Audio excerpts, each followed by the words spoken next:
குறிப்பா 2 கோடி ரூபாய் வரை கொடுக்க தயார் அப்படிங்கிற மாதிரியான ஒரு செய்தி பரவுது. அவங்களுக்கு அந்த நடிகைக்கு ஒரு ஆண்டுக்குள்ள 7 முறை கருக்கழிச்ச சாதனையால நானா தான் இருப்பேன். நடிகை விஜயலட்சுமிக்கு மாதந்தோறும் 50,000 ரூபாய் கொடுத்தது உண்மைதான் என நாம் தமிழர் கட்சி ஒருங்கிணைப்பாளர் சீமான் செய்தியாளர் சந்திப்பில் ஒப்புக்கொண்டுள்ளார். சந்திக்கணும் இல்ல, சந்திக்க வாங்கன்னு அவங்க கூப்பிட்டுருக்காங்க. அதுக்கப்புறம் அவங்க தொடர்புக்கே வரல. குறிப்பா 2 கோடி ரூபாய் வரை கொடுக்க தயார் அப்படிங்கிற மாதிரியான ஒரு செய்தி பரவுது. அவங்களுக்கு அந்த நடிகைக்கு சொல்லிக்கிற வேண்டியது ஏதாவது சொல்லிக்கிற வேண்டியதான். நீங்க திருமணம் ஆயிடுச்சு, 7 முறை கருக்கழிச்சிருச்சு அப்படிலாம் நீங்க பாத்தீங்கன்னா ஒரு ஆண்டுக்குள்ள 7 முறை கருக்கழிச்ச சாதனையால நானா தான் இருப்பேன். அப்படிலாம் அதுலயே சிறையில இருந்துகிட்டே கருவை கலைக்கிற ஆளு நானா தான் இருப்பேன். அதுக்கப்புறம் திருமணம் ஆயிடுச்சுன்னா நீங்க திருமணம் ஆனதுக்கான சான்றிதழை காட்டணும். முதல்ல நீங்க அளிச்ச புகார்ல எங்களுக்கு திருமணம் ஆயிடுச்சுன்னு சொல்லலையே,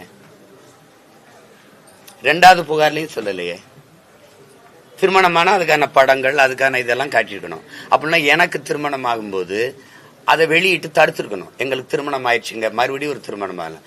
இதுல இருந்து நீங்க இதையே யாருமே கேட்க மாட்டீங்க, என்கிட்ட கேக்குறீங்க. உங்களுக்கு இது ஒரு சுவாரஸ்ய கதையா இருக்குது, ரசிக்கும்படியான ஒரு கதை. அப்ப நான் செய்யறத தப்புன்னு நினைக்கிறேன். அப்ப நானும் இனிமே ஒரு ஆடியோ வெளியிடுறேன். ஏங்க நீங்க தான் அவர் தராரு, அவங்க பல ரூபாய்களை லட்சக்கணக்கான ரூபாய்கள் நகைகளை எனக்கு கொடுத்துட்டதா சொல்லிதான் சொல்றீங்க நீங்க. அப்புறம் நான் அவங்களுக்கு கொடுக்கறேன்னு சொல்றீங்க. நானே தெற்கோடியில நின்றுக்கிட்டு இருக்கேன், எனக்கு எங்கிட்ட 2 கோடி இருக்குது.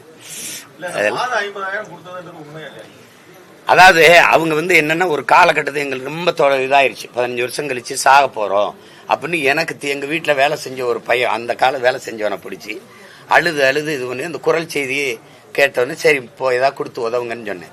சாக போறேன், எங்களுக்கு மாசம் அந்த குரல் செய்தியை அப்புறம் நான் வெளியிடுறேன் பாருங்களேன். அதை கேட்டா நீங்க கூட காசு கொடுப்பீங்க. பாவம், உதவின்னு கேட்கும் போது கொடுத்து தொலைக்கிறதா, அது அவங்களுக்கு நமக்கு எந்த தொடரும் இல்லை. கேட்டோன்னு சரி கொடுத்தோம். ஒரு 2-3 மாசம் ஏதோ தம்பிங்க கொடுத்து உதவி இருப்பாங்கன்னு நினைக்கிறேன். ஏதாவது உதவி விடுங்கன்னு சொன்னேன். அதுக்கப்புறம் திருப்பி தான் அந்த மறுமனு. செய்திகளை உள்ளது உள்ளபடி தெரிந்து கொள்ள ரெஃப்ளெக்ட் நியூஸை சப்ஸ்கிரைப் பண்ணுங்க.